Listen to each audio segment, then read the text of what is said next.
Welcome back, everyone. Back in the Premier League, Newcastle United away, Carabao Cup champions, Newcastle United at that. And we certainly know it's going to be a super tough game.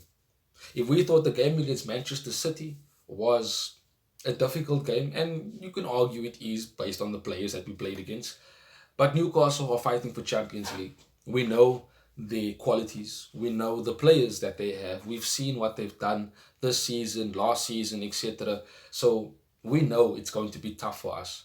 But of course, playing away from home gives Amorim the opportunity to play a bit more on the counter, play a bit more in transitions rather than trying to hold possession of the ball. And that mainly comes down to, not having a good enough midfield to, shall I say, boss the game from that position.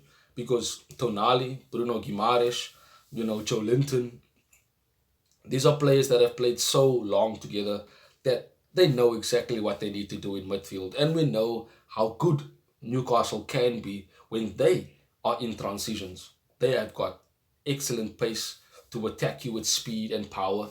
We know that they are very, very good at set pieces.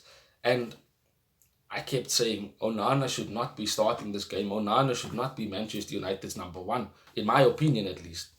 I am not Amorim. I don't work for Manchester United, but I certainly have an opinion, and that is just my opinion.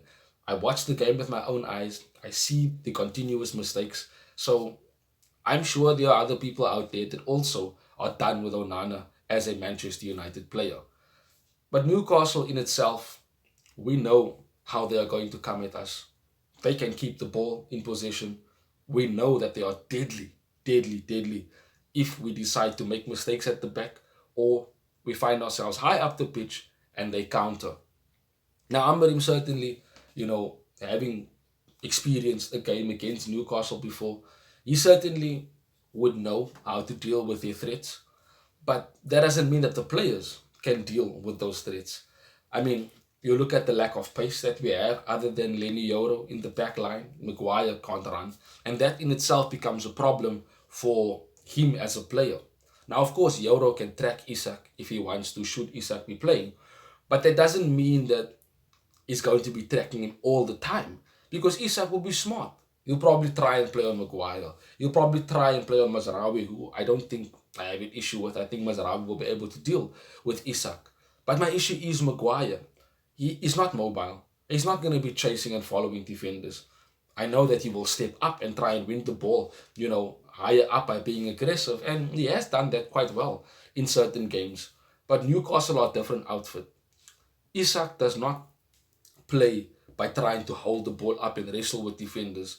He's running into channels. He's trying to get the ball to his feet through a through ball where he can then look up and face up the defender that he wants to go and attack and try and get a shot away or even pass the ball.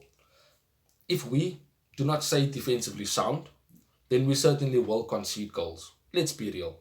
We know Newcastle could easily pop the ball between each other and find ways through our defense.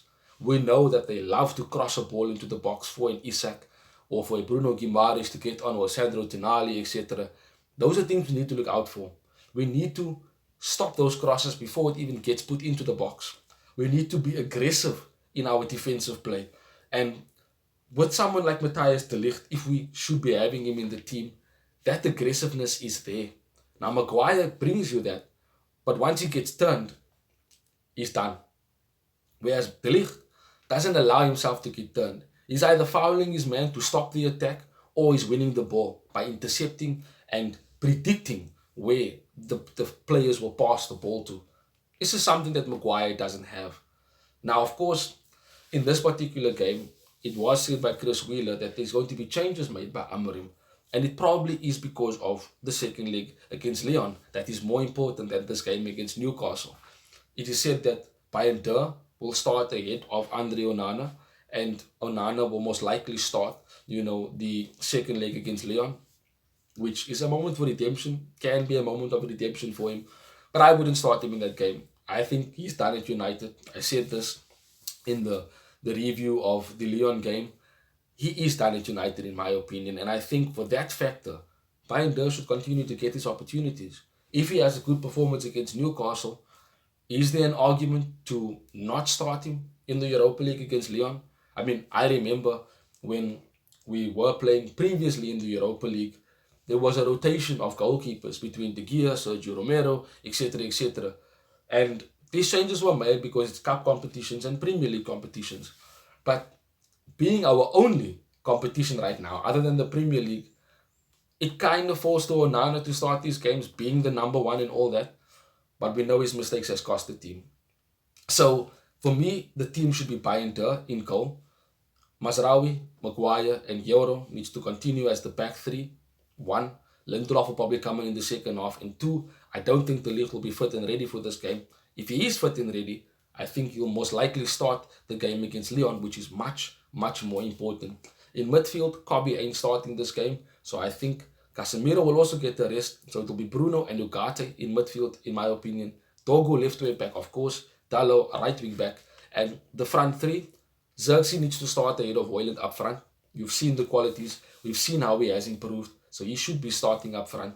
Mason Mount needs to start games now. Needs to start imposing himself on this team because Amorim keeps praising him in terms of his qualities as a player. So he needs to start getting more game time and impose himself in the team. He did quite well when he came on against Lyon, and I think should be given a start in this game. There's nobody else as a number 10 that can play, so Garnacho will most likely play there. And in the second half, you can bring on a Kobe to play higher up as a 10, put him in midfield next to Ugarte, push Bruno higher up the pitch. Amorim has these options now. He can chop and change according to what tactics is needed for a team like Newcastle, should they change their tactics or, of course, play a certain way that we know. So it's going to be a tough game. We only have pride to play for, and we certainly can win the game. But I think, and I know our focus is the Europa League, so I kind of don't expect a full guns out blazing performance against Newcastle. I think we're going to be defensively compact. I think we're going to try and win them and score goals in transition. And when we do have the ball, I think we will take our time in fashioning a chance, because a draw won't be a bad result for us, in all honesty.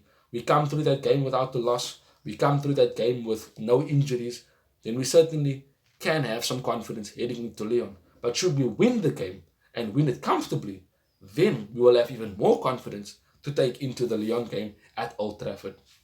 I, of course, am excited for the game, but we know what can happen and we know what cannot happen. But let's see what United does against Newcastle, and can we take revenge for losing to them in the first round of the Premier League. So subscribe to the channel, drop a like if you haven't done so. Let me know in the comment section if you think Andre Onana should be starting this game. And then enjoy the weekend till we see each other again soon, Red Devils. Bye-bye. Thanks for watching. If you want more content on Manchester United, like, share and subscribe.